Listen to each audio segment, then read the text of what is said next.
السلام عليكم ورحمة الله وبركاته. دايما لما تلاقي واحد ساكن في مدينة ساحلية تلاقيه بيتكلم عن المدينة الساحلية دي وقد ايه بيحبها وما يقدرش يعيش براها. تلاقيه دايما بيقولك احنا زي السمك ما نحبش نطلع من المية. لكن الجملة دي احق ناس بيها هم شعب البجاو او السما بجاو، واللي بيطلق عليهم لقب الاسماك البشرية. الناس دي فعلا عندها قدرة عجيبة على حبس أنفاسها تحت المية لمدة بتوصل ل 15 دقيقة كاملة. أيوة زي ما سمعت كده، ربع ساعة بنفس واحد تحت المية. شعب البجاو هو مجموعة من القبائل المتفرقة اللي بتعيش في الإقليم البحري لدول جنوب شرق آسيا زي ماليزيا والفلبين واندونيسيا وبورما وحتى سلطنة بروناي، لكن التجمع الأكبر ليهم موجود في ماليزيا والفلبين على وجه التحديد. بيوصل بقى عدد شعب البجاو في البلدين دول لحوالي 1,000,000 إنسان، وبيطلق عليهم في ماليزيا بلغة القبائل هناك اسم بجاو لاوت، وأما بلغة قبائل الفلبين بيطلق عليهم باسم سما دي لاوت، والكلمتين معناهم في العربي شعب الماء أو قبائل الماء. وعلشان كده الباحثين استسهلوا وعملوا ميكس كده ما بين الكلمتين وسموهم سما بجاو. المهم بقى ان الجماعة دول اسم على مسمى. عايزك تتخيل كده ان الطفل الصغير في القبائل دي بيتعلم السباحة والغطس قبل ما يتعلم المشي حتى، وطبيعي جدا انك تلاقي الشعب ده كله شغال في مهنة الصيد. جماعة البجاو دول كتير منهم ما يعرفش اي حاجة عن العالم الخارجي، ما يعرفوش احنا في سنة كام، ولا حتى هم عندهم كام سنة، ولا حتى يعرفوا اي حاجة. قبائل بدائية جدا ومنفصلة تماما عن العالم الخارجي اللي احنا عايشين فيه. حياتهم كلها في القرى الصغيرة اللي بيبنوها فوق المية، اما في اكواخ من الخشب واللي بيعملوا ليها ارجل طويلة بتبقى مغروزة في قاع البحر، او بعضهم حتى بيعيش على القوارب. وطبعا حياتهم اللي في المية بالكامل دي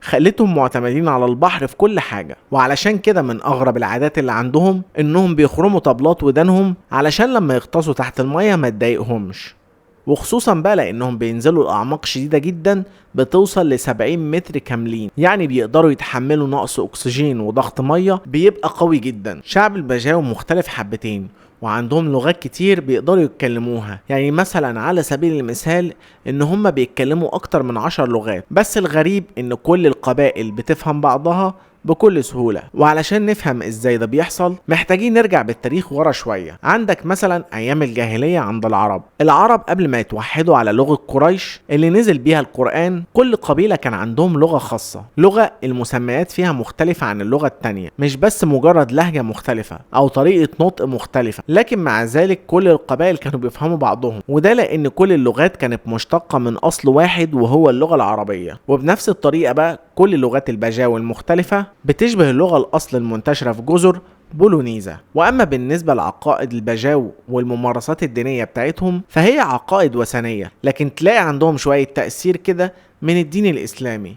شعب البجاو من المؤمنين جدا بالاساطير، لدرجة انهم بيقولوا ان لجوءهم للمية كان بسبب اسطورة قديمة. بيقال انهم في البداية كانوا ساكنين في اليابسة وكانوا عايشين عادي جدا تحت حكم ملك من الملوك بتاعتهم، لكن في يوم من الايام نزلت بنت الملك للبحر واختفت. ساعتها الملك طلب من كل مجموعة من الحراس انهم يدوروا عليها في البحر، لكن لما الحراس رجعوا وقالوا للملك اننا مش لاقيينها، الملك زعل جدا وامر بقتلهم وقال لمجموعة اكبر انزلوا دوروا عليها وما رجعوش من غيرها. ساعتها المجموعة التانية لما راحوا ما لقوش البنت، بس دول بقى خافوا يرجعوا للملك وقرروا انهم يعيشوا في البحر. وعلى الرغم من ان طبعا الاسطورة دي مفيش اي دليل عليها، الا اننا مع ذلك ما نقدرش نحدد ايه هو اصل البجاو. الباحثين مثلا ما يعرفوش امتى او ازاي المجموعة دي قررت انها تعيش فوق سطح المية، وكل الكلام عند الباحثين مجرد افتراضيات واحتمالات. فمثلا كانت الدولة دي بتحكم بعض الجزر الموجودة في المنطقة. اكيد اغلبكم من ساعة المقدمة وهو عمال يفكر في حوار انهم ازاي بيقدروا يحبسوا انفاسهم تحت المية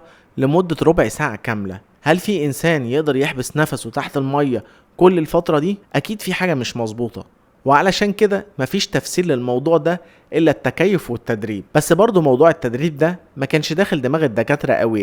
يعني ايه تدريب يخليك ما تحتاجش تتنفس لمدة ربع ساعة كاملة؟ اكيد اي حد هيقدر يحبس نفسه لمدة ربع ساعة كاملة، ده مش هيبقى إنسان طبيعي. والإجابة على السؤال ده فعلا الناس دي مش طبيعية، والسر في الموضوع ده اكتشفوه العلماء بعد سنة 2004، أو تحديدا بعد تسونامي اللي حصل في المحيط الهندي. والدراسات اللي اتعملت على عدد كبير جدا من شعب البجاو وضحت مفاجأة مذهلة، وهي إن كل أفراد القبائل بيمتلكوا طفرة جينية خلت عندهم طحال أكبر من الطبيعي بنسبة 50% تقريبا. ولأن القبائل دي عبارة عن شعب قافل على نفسه ومش بيختلط بأي حد بره، فالطفرة دي منتشرة جدا بينهم. الطحال البشري ده بقى عبارة عن خزان كبير لخلايا الدم الحمراء، واللي بتبقى مليانة بالأكسجين، واللي من ضمن مهامه إن يتحكم في كمية الأكسجين اللي بتوصل للمخ والقلب والرئتين. يعني باختصار كده تقدر تقول ان الطحال ده عبارة عن انبوبة اكسجين، وان كل ما كان الطحال اكبر كل ما قدر يوفر كمية اكسجين اكتر في الدم. وده التفسير الوحيد اللي عندنا لتحمل شعب البجاو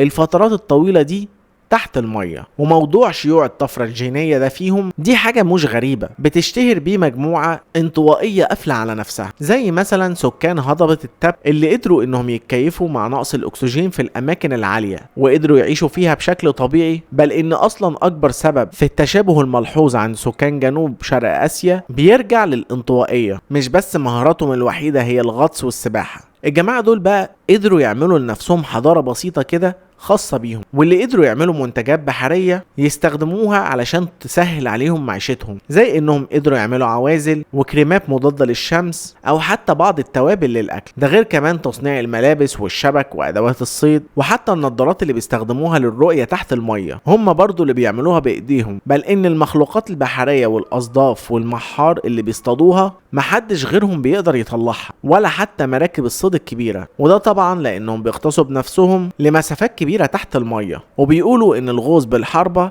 يخليك تقدر تصطاد نوعيات من السمك مستحيل انك تقدر تطلعها، وعلشان كده يعتبر الباجاو خبراء من الدرجة الاولى في كل انواع السمك وطريقة التعامل معاه. بل ان حتى سمك الانقليس اللي مشهور عنه انه بيكهرب هم حافظينه وفاهمين ازاي بيتعاملوا معاه عادي جدا. وشعب الباجاو الصيد عندهم مش شغلانة بس، بل ان القبيلة كلها بتقدر تغطس، وكلهم بيقدروا يصطادوا الاسماك بكل سهولة، وايا كان نوعهم او اعمارهم كلهم بيقدروا يغطسوا بكل سهولة، كبار صغار ذكور اناث كلهم بيشتغلوا نفس الشغلانة. بل حتى الاطفال الرضع بيترموا في المية علشان يتعلموا السباحة، ولما الطفل منهم بيوصل ل4 سنين بيبقى قادر يصطاد اسماك اضخم منه هو شخصيا. لو بصينا على الطريقه اللي شعب البجاو عايش بيها هتلاقيها طبعا متواضعه جدا. البيوت كلها من الخشب اللي مش بيعزل الميه من الاساس، بس اللافت في النظر عندهم بعض المنتجات اللي اكيد مش من البحر، حاجات تشبه الرز وبعض انواع الفواكه. فيا ترى بقى الحاجات دي بيجيبوها منين؟ بل في مساله